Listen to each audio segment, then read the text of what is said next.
ജലം പകരേണ്ടവർ ജലം കവരുന്നത് മനുഷ്യത്വമില്ലാത്ത നടപടിയാണെന്ന് ശാന്തിഗിരി ആശ്രമം ജനറൽ സെക്രട്ടറി സ്വാമി ഗുരുരത്നം ജ്ഞാനതപസ്വി പറഞ്ഞു. എലപ്പുള്ളിയിലെ നിർദ്ദിഷ്ട മദ്യനിർമ്മാണശാലയ്ക്കെതിരെ രൂപം കൊടുത്തിരിക്കുന്ന എലപ്പുള്ളി പോരാട്ട ജനകീയ സമിതിയുടെ ഓഫീസ് പേട്ട ജംഗ്ഷനിൽ ഉദ്ഘാടനം ചെയ്ത് സംസാരിക്കുകയായിരുന്നു അദ്ദേഹം.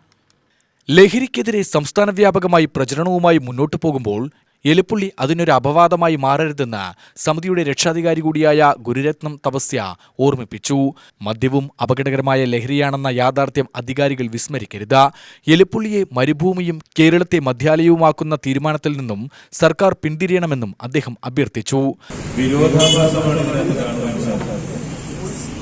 വെള്ളം ആവശ്യമുള്ള സ്ഥലത്ത് നിന്നും വെള്ളം കൊണ്ടുപോകുവാൻ ആളുകൾ ശ്രമിക്കുന്നതിന്റെ ദാരുണമായ ഒരു വരവാണ് ഇവിടെ ശ്രദ്ധിക്കപ്പെടുവാൻ പോകുന്നത് എന്ന് കാണുമ്പോൾ അതിലും കൂടുതൽ വിഷമം നമുക്ക് ഓരോരുത്തർക്കും ഉണ്ടാകും.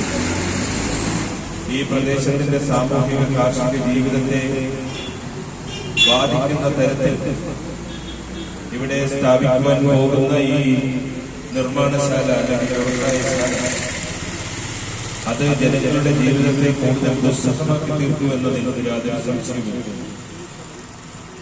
നമുക്കറിയാം, വലിയ തോതിൽ ജലം സംഭരിക്കുന്ന സമയത്ത് ഭൂമിയുടെ അടിയിൽ പലതരത്തിലുള്ള പ്രതിപ്രവർത്തനങ്ങൾ ഉണ്ടാകും. സമിതി കോർഡിനേറ്റർ ജോർജ് സെബാസ്റ്റ്യൻ അധ്യക്ഷത വഹിച്ചു.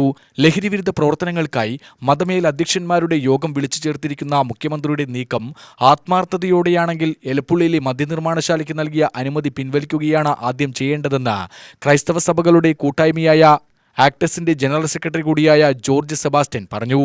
പഞ്ചായത്ത് പ്രസിഡന്റും സമിതി അധ്യക്ഷയുമായ K Revathi Babu, Santhosh Pallatheri, D Rameshan, doctor Lakshmi Sabeer Thirumala, K Anitha, P M Subrahmanyan, V Sivan, P Thankachan തുടങ്ങിയവർ പ്രസംഗിച്ചു. UTV news, Palakkad.